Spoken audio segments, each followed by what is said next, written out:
విశాఖ పెందుర్తి స్థానిక 97వ వార్డు చిన్న ముసిరివాడ శాంతినగర్ చర్చి పక్కన ఉన్న సుమారు 30 అడుగుల ప్రధాన రహదారిని సైతం కలుపుకొని బిల్డింగ్ నిర్మాణ పనులు చేపడుతున్నారని అక్కడ ఉన్న దళితులు మీడియా ముందు ఆవేదన వ్యక్తం చేశారు.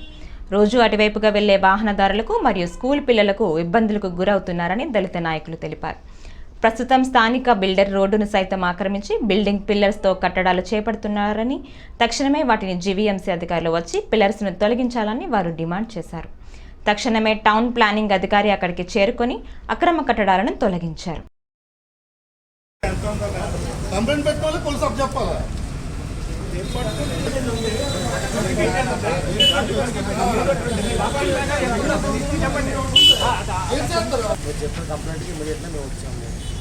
వెరిఫై చేస్తాము. 28 ఆ రెండు కూడా కొద్దిగా కరెక్ట్ టచ్ అవుతుందని రెండు కొట్టిస్తాము. కొద్దిగా లోపలికి వేసుకొని చెప్తాము.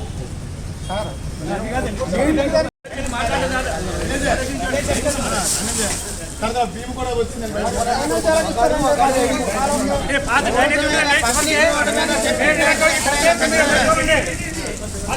కట్టుకొని చెప్పాలి సంబంధించింది కాబట్టి మీరు ఉదయం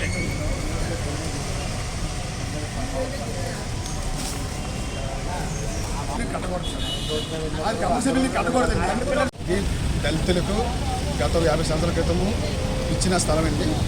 మా దళితుల్లో ఒకరు వాళ్ళకి జరగక ఆ ప్లేస్ని అమ్మేసుకున్నారు. అది ఆయన ఉండడానికి చాలా రోజుల నుంచి ఉన్నారు. దళితుల ప్లేస్లో కమర్షియల్గా బిల్డింగ్ కట్టకూడదు, అదొకటి తప్పు. తర్వాత ఎవరైతే పోల్రాజన్స్ ఒక వ్యక్తి అండి, అది అంటే పోలిపల్లి ఒక ఆయన అండి, మా ఎస్సీ కులస్తుడు, మాదిగ కులస్తుడు. ఆయనకి జరగక దాన్ని అమ్మేశారండి. అయితే వెంకటరావు ఆయన చెరుకూరు వెంకటరావు ఆయన దాన్ని కొనుక్కున్నారండి. అది 240 గజాలండి. కానీ ఆ సైడ్ చూస్తే 240 గజాల కంటే ఎక్కువ ఉంది. అదే కాకుండా గవర్నమెంట్ ప్లేస్లో కూడా వచ్చి చెరుకూరు వెంకటరావు గారు అనేసి ఆయన కొనుక్కున్నారండి. కోట వెంకటరావు అంటారు దాన్ని.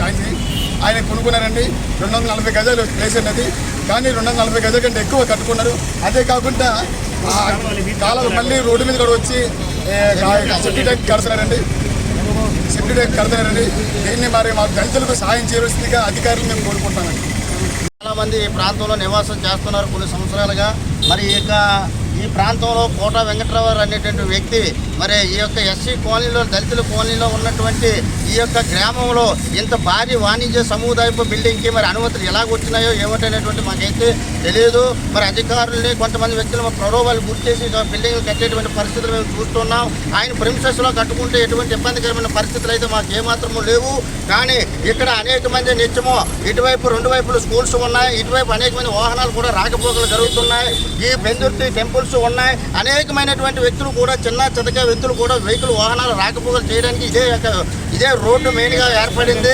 మరి ఇందులో ఈ రోడ్డులో ఈ భాగాన్ని ఇంత వెడల్పోయినటువంటి రోడ్డుని వారు అటువంటి ప్రిమిసెస్లో ఉన్నటువంటి నిర్మాణం చేసుకోకుండా దాన్ని ఎక్స్ట్రాగా ఉన్నటువంటి ప్రదేశంలో ఎక్స్ట్రా చేసుకుంటే సరిహద్దులు మరి మించి సెప్టిక్ ట్యాంకు లిఫ్ట్ను వారు ఏంటంటే మరి కట్టడానికి మరి వారు ముందుకు అడుగేస్తున్నటువంటి పరిస్థితులు మీరు చూస్తూ ఉన్నారు. దయచేసి మరి ఇక్కడ ఉన్నటువంటి మీడియా వారు మిత్రులు కూడా దీన్ని మరి అధికారుల దృష్టికి తీసుకొని వెళ్ళి దీన్ని ఎటువంటి విధంగా మరి ఈ యొక్క రోడ్డుని ఎటువంటి విధంగా ఎలాగైతే ఉందో అలాగే దీన్ని ఉంచి